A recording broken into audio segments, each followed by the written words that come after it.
sabe? Eu acredito na meritocracia, mas eu acredito num limite para essa distância, para essa diferença. Então, eu acho que nós não temos ainda um modelo, sinceramente, melhor que a democracia. Só que a gente precisa saber exercer a democracia. O problema é que nós não sabemos. Não é que a democracia é ruim, é que nós não temos ainda condição, cultura, informação, posicionamento adequado para estar numa democracia. A gente acaba indo pelos favores, indo por aquele que a gente acha que vai, esse vai apoiar o aborto, então é esse que eu quero. A coisa da Esse vai preferência liberar as temporal, drogas, né? então é esse que eu apoio. Esse vai me dar a casa, então é esse que eu quero. Minha É, casa é minha vida. Né? Mas o fato é que depender de um rei é muito melhor do que depender de um congresso todo, de um monte de político, de uma estrutura grandiosa, né? Porque o Brasil estava muito melhor com os monarcas, né? Dom João VI, Você concorda? Dom Vamos Pedro, lá, Marcos, vamos polemizar. Dom Pedro I, Dom Pedro II. Estamos num jogo de produção de colaterais, né? E esses colaterais, eles servem para chantagear as autoridades, né? Que nem o Bolsonaro foi chantageado, o Lula é chantageado, todas as lideranças são chantageadas porque a gente está num controle. Mas né? o ativismo judicial, junto com esse Congresso corrupto, é o que nós temos de câncer hoje no Brasil. É o que nos atrasa. A democracia é um regime, é o Deus que falhou, a democracia, né? A gente deve acreditar em Deus e não na democracia, porque Barrabás foi eleito, não é verdade? O povo votou. Barrabás foi eleito, né? O Pôncio Pilatos falou assim... eu lavo as minhas mãos. Jesus, você é o rei dos judeus? Aí Jesus respondeu para ele assim, ad hominem, né? Uhum. Tu que estás dizendo. Tu que dizes. Aí, quando ele foi condenado lá à cruz, ele escreveu lá, rei dos judeus, né? Na placa, né? Uhum. Pôncio Pilatos reconheceu ele como rei, né? E então, assim, a democracia é aquela coisa, a gente sempre vai escolher o Barrabás. Agora, como que a gente muda isso sem a política, Mira? Você fez a pergunta de mais de 1 milhão. Nós não temos ainda comprovante de um modelo social no mundo que tenha funcionado melhor do que a democracia. Então, eu continuo achando... A monarquia, não? Aí é que tá, é muito questionável, não é? Por quê? Porque se você assiste, por exemplo, eu sou uma pessoa, vou fazer uma análise muito simplista aqui. Uhum. Eu amo os filmes da época de reis e as séries e tudo. E a sociedade vivia numa miséria tão completa, num contraste tão grande com quem era da monarquia, que aquilo não é justo. Aquilo também não é bom. Talvez hoje seria diferente no contexto de nós termos tecnologia, um outro contexto. Mas esse distanciamento tão grande entre os que têm muito e os que não têm, ele não pode ser tão grande, ele não pode ser assim. Sabe? Eu acredito na meritocracia, mas eu acredito num limite para essa distância, para essa diferença. Então, eu acho que nós não temos ainda um modelo, sinceramente, melhor que a democracia. Só que a gente precisa saber exercer a democracia. O problema é que nós não sabemos. Não é que a democracia é ruim, é que nós não temos ainda condição, cultura, informação, posicionamento adequado para estar numa democracia. A gente acaba indo pelos favores, indo por aquele que a gente acha que vai, esse vai apoiar o aborto, então é esse que eu quero. A coisa da Esse vai preferência liberar as temporal, drogas, né? então é esse que eu apoio. Esse vai me dar a casa, então é esse que eu quero. Minha casa é minha vida. Incapacidade que o brasileiro tem de renunciar a um bem imediato por um bem maior, Exato, né? pelo bem comum. Engraçado, Mira. Em 2011 eu entrei na universidade. Em 2012 eu já estava na universidade, né? Num ambiente que tem muitas qualidades, muita coisa boa, a universidade, né? E aí eu acessei uma aula do professor Olavo de Carvalho. E aquilo me destruiu. Eu era bem mais feliz antes de assistir. Eu assisti 2 aulas. Eu assisti uma aula O filho dele mora em Curitiba. Sabe? Mora em Curitiba, né? Uhum. Eu assisti uma aula e aí eu fiquei lutando para não assistir a segunda aula, porque eu achei que eu ia evaporar. Jesus no deserto, 40 dias, 40 noites. O diabo chega para ele e fala assim: você é bichão mesmo. Você é o cara. Olha, eu te ofereço esse reino, essa aqui, aquilo ali, comida, isso e isso. Jesus não fala com ele no ad hominem, nada, fala assim: meu reino não é desse mundo. O mundo jaz do maligno, né? É uma constatação. Em outro episódio, Maria Madalena está passando óleo na cabeça de Jesus e Judas, político, questiona Jesus. O desperdício? Mestre, você está gastando um dinheiro com esse óleo que a gente poderia estar alimentando os pobres. É. Aí Jesus responde para ele assim: sempre vai existir pobreza e sempre vai existir miséria, né? Isso leva a gente para um outro nível de consciência, né? Que faz que a gente não espere, né, de um rei, né, aquilo que Deus vai nos proporcionar, né? Mas o fato é que depender de um rei é muito melhor do que depender de um congresso todo, de um monte de político, de uma estrutura grandiosa, né? Porque o Brasil estava muito melhor com os monarcas, né?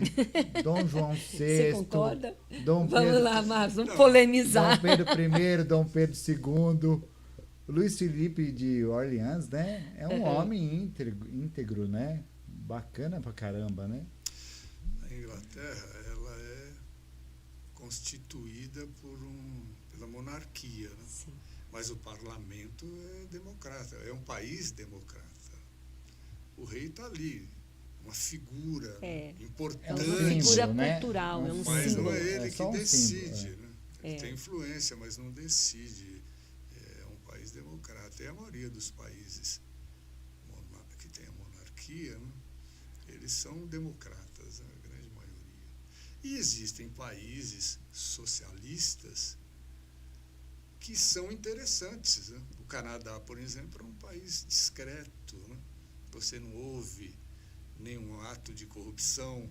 Quando um militar derruba um criminoso, ele é homenageado. É um país sério e é um país com um regime socialista, né? Então, agora, o Brasil, nós vivemos hoje, nós não somos um país livre, nós não temos liberdade aqui no país.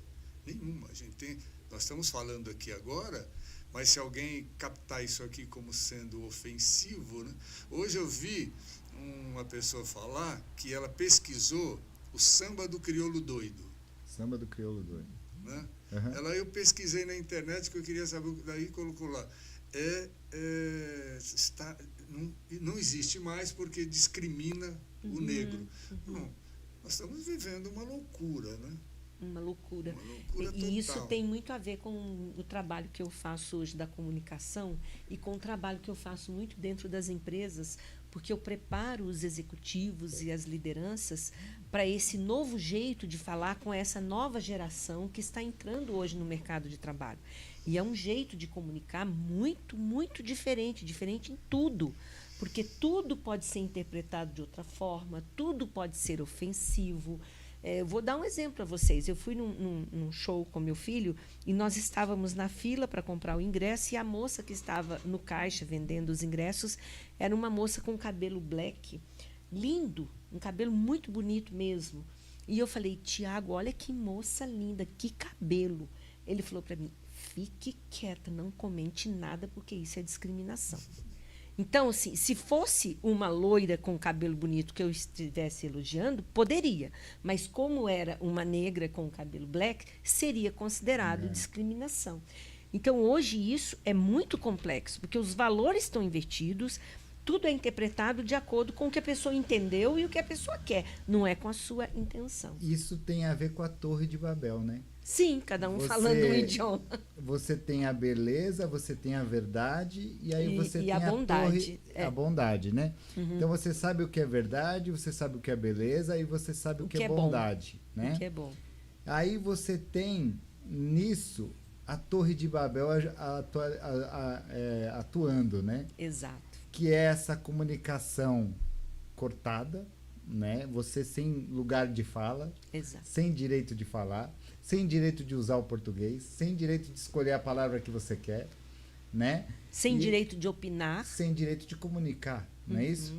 Isso é a Babel que a gente vive no mundo, né? Isso já não é uma coisa que é forte no Brasil, Mas mundo mas no mesmo. mundo é muito forte. No Brasil é forte, mas no mundo no mundo é forte, mas no Brasil é muito forte, né? Então, hoje, Mira, a gente tem umas 3 coisas que a gente vê no Brasil muito forte, né? É a Torre de Babel, o sentimento de estar trocando cebola.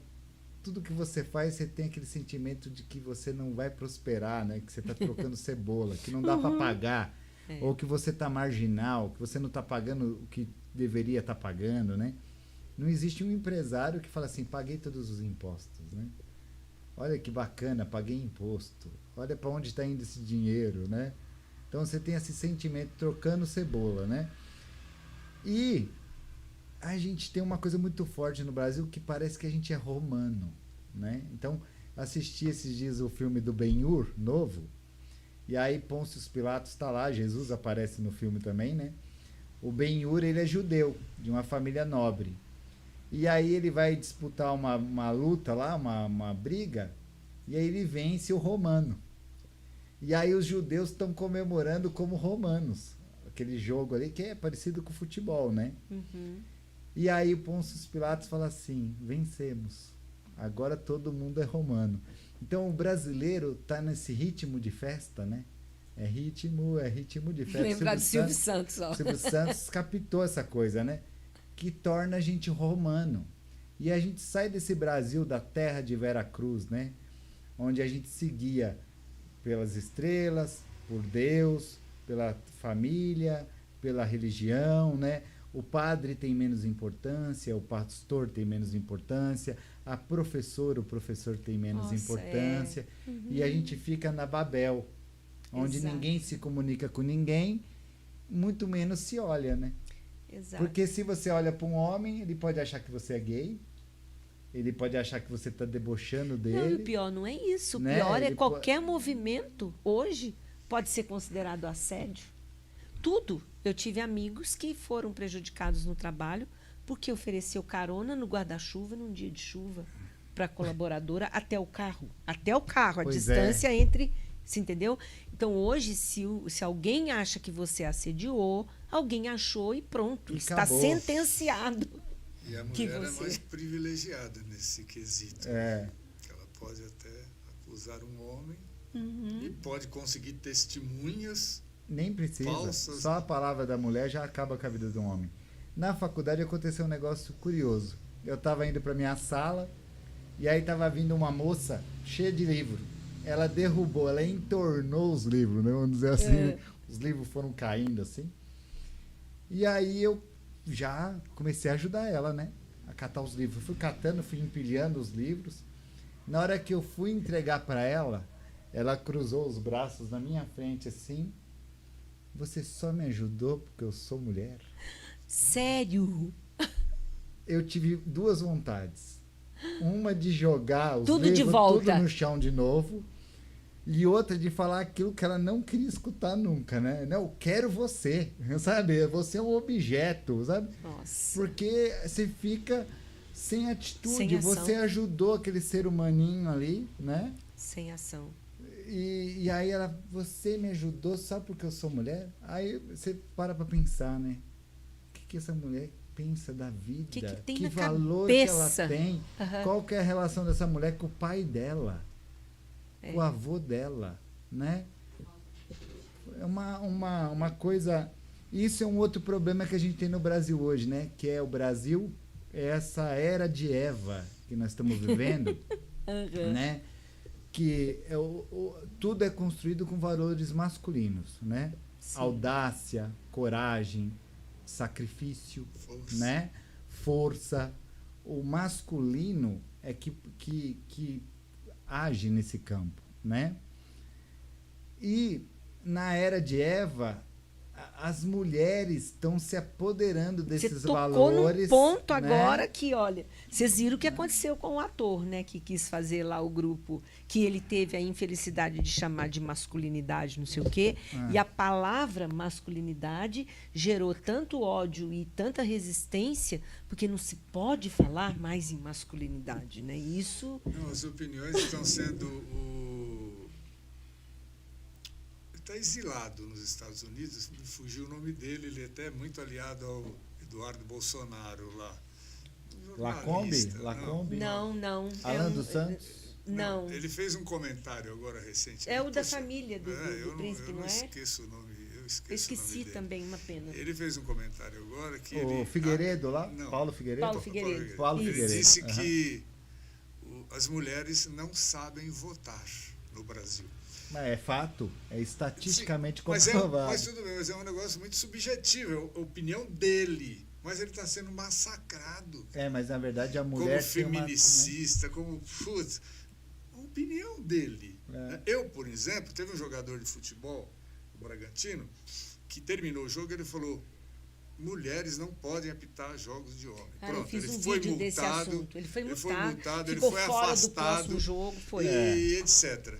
Eu Foi. também concordo. Eu acho que mulher tinha que estar jogos de mulheres. Cuidado, vai falar homens, isso aí no microfone. apito dos homens. E eu estou vendo até mulheres apitando jogos da Copa, né? Sim. Mas é uma opinião, Verdade. é uma opinião minha, mas isso não quer dizer que eu tenha que ser Você não é anti-mulher, né? A gente convidou aqui uma mulher, símbolo de versatilidade, símbolo de reinvenção, uma mulher que ocupa vários cargos na vida dela, uma mulher que tem uma origem humilde, que foi para o mundo e continuou sendo mulher, né? Você não precisou se masculinizar, Não, né? não. A gente vê que você é uma mulher, né? E na era de Eva a gente vê um processo de masculinização da mulher Das mulheres. e afeminamento do homem, Feminilização dos homens. feminilização do homem, né? E isso vai gerando um caos, né, na nossa sociedade, no nosso mundo, né, em todos os aspectos, né? Em todas as relações, todos os aspectos. Porque, de fato, quando a gente começa... E sabe uma coisa que eu tenho visto muito, que tem me preocupado muito? Porque esse movimento, ele gerou também, e podem discordar de mim, podem brigar depois lá no YouTube, uma solidão das mulheres. Eu nunca vi tantas mulheres sozinhas. E suicídio, né, palavra que a gente... como é que o professor lá fala? É desviver, né? Não pode Exato. falar essa palavra que eu Só falei que aqui agora está O acontecendo desviver um tá outro altíssimo, né? movimento que é o quê? Tenta-se justificar essa solidão como se fosse algo muito bom, que as mulheres estão agora com liberdade, que elas não precisam preparar a alimentação do homem, não precisa lavar a cueca de homem, não precisa de ninguém para ser feliz, pode viajar quando quiser, esse tipo de narrativa, de discurso.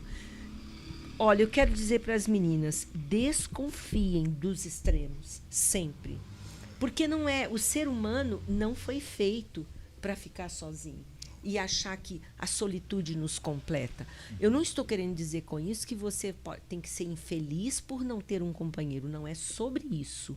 Mas, sim, é muito bom ter alguém. Tanto é bom para o homem quanto é bom para a mulher. Então, a gente tem que cuidar com tudo isso que vai acontecendo como consequência e que vai mudando o nosso olhar. De repente, não, é bom ser sozinha, eu quero ser sozinha mesmo. Gente, não é bom. Eu moro sozinha. Eu sei, eu sinto falta de pessoas. Até gravei um vídeo ontem falando do quanto é bom estar aqui em Minas, no interior, porque você cruza com as pessoas na rua, as pessoas todas te cumprimentam. Todas. É verdade. Isso é maravilhoso, isso não existe na cidade grande. Então, a gente foi feito para relacionar, não só com o companheiro, mas relacionar. Agora, vim com esse discurso de que é melhor ser solteira, é melhor ser sozinho. Não. Sinceramente, eu acho que não tem. É melhor para uns, mas não é melhor para todos. Não é um modelo. A gente não pode assumir isso como um modelo. Vocês concordam? Eu concordo plenamente com o que você falou, Mira.